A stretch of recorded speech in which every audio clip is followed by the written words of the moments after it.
le lundi 26 novembre, il est 8h31. 7h, 9h, Nikos Aliagas sur Europe 1. Et tout de suite, on retrouve David Abicard pour sa revue de presse, Nikos.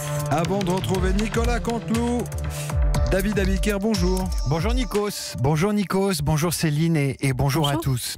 Ce matin à la une de la presse, il y a une question qui ne dit pas son nom, qu'il s'agisse d'Emmanuel Macron, qui devra répondre demain à la crise des Gilets jaunes, qu'il s'agisse pour Theresa May de faire accepter le Brexit au Parlement britannique ou pour Donald Trump de se rendre à l'évidence du réchauffement climatique.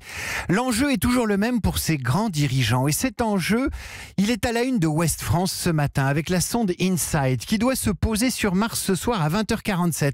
La sonde InSight, envoyée par les Américains sur Mars en mai dernier, est fabriquée en partie à Toulouse. Elle va devoir se poser sans casse, se poser au bon endroit, comme un de ces implants qu'on doit installer sur un corps étranger sans dommage corporel. InSight va aussi devoir écouter les profondeurs de Mars, sonder ce que dit la planète profonde. Tiens. Eh bien, en ce lundi 26 novembre, pour Macron, pour Theresa May, pour Donald Trump, c'est pareil. Il va falloir atterrir et se poser avec autant de précision que la sonde InSight. InSight en français, qu'est-ce que ça veut dire ? Ça veut dire vision, ça veut dire discernement, connaissance, lucidité, clairvoyance. On en souhaite tout autant à ceux qui nous gouvernent. Et un peu plus terre à terre ce matin, comment éviter que le virus de la gastro ne se pose sur vous ? Voilà une question qui n'est pas seulement existentielle. Le Parisien aujourd'hui en France vous met en garde ce matin contre les débuts ravageurs de la gastro-entérite. Elle touche déjà les Hauts-de-France, le Grand Est, Rhône-Alpes, l'Auvergne. 1 million de Français l'attrapent chaque année, explique ce matin Lucie Fournier du réseau Sentinelle de l'INSERM. Pour s'en prémunir, il faut se laver les mains et préférer une alimentation cuite. Éviter la contagion de la fièvre jaune, c'est aussi l'enjeu de la prise de parole du président de la République demain face au mouvement des Gilets jaunes. La balle est dans son camp, titre le Courrier Picard, tandis que Denis Domain, dans la Nouvelle République, juge sévèrement sa sortie d'hier à Bruxelles. Le chef de l'État raisonne, disserte, professe à son altitude de croisière, poussant la promesse d'une réponse claire à nos classes moyennes et laborieuses, formule désastreuse selon l'éditorialiste. Dans le journal de la Haute-Marne, Patrice Chabanet reprend ce slogan vu et entendu samedi sur les Champs-Élysées. Ce n'est pas la fin du monde qui nous préoccupe, mais le 15 du mois. Autrement dit, il est urgent d'atterrir. C'est ce que dit en substance le patron de la CFDT ce matin dans Le Parisien.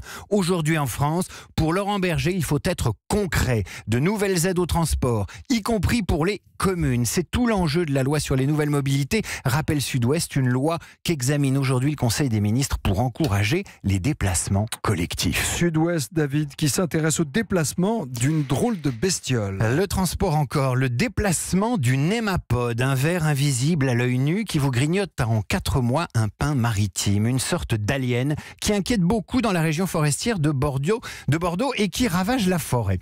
Il pourrait venir du Portugal ou d'Espagne et il voyage écolo, lui. Son moyen de transport, c'est le capricorne, l'insecte. Le capricorne voyage en palette, qui voyage en cargo, et quand le cargo arrive à Bordeaux, l'insecte va manger des aiguilles de pin et c'est comme ça que le némapode s'en prend aux arbres. Sud-Ouest nous annonce donc des contrôles non seulement en Aquitaine, mais sur tout le territoire. Et puisque je vous parle de voyage, je vais vous parler grâce aux échos de l'ultime voyage.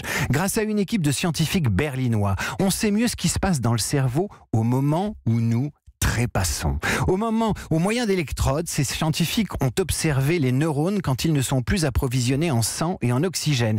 Eh bien, on vient de découvrir que les neurones se mettent en mode économie d'énergie. Ils font une transition énergétique accélérée. Elle dure 10 minutes pendant lesquelles le cerveau pourrait fonctionner à nouveau sans dommage si la vie revenait. À la fin de cette séquence, les neurones larguent les dernières réserves d'énergie vitale, un peu comme un sapin de Noël dont les lumières s'éteindraient dans une réaction en chaîne, produisant une sorte d'embrasement final. Rien ne dit que cette explosion neuronale corresponde à cette lumière que certains rescapés disent avoir vue, croyant leur dernière heure arriver.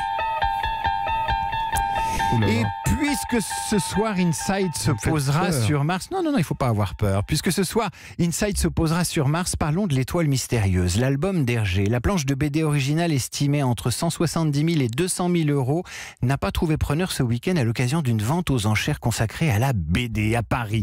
Il s'agit de la planche où Tintin et Haddock prennent le bateau qui vogue sur l'océan vers la fameuse étoile mystérieuse.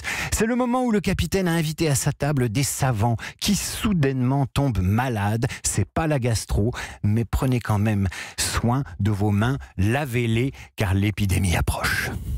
L'épidémie approche. La guerre des étoiles, l'étoile mystérieuse. Vous n'aviez pas de musique? J'en ai mis une pour vous. Elle est pas mal.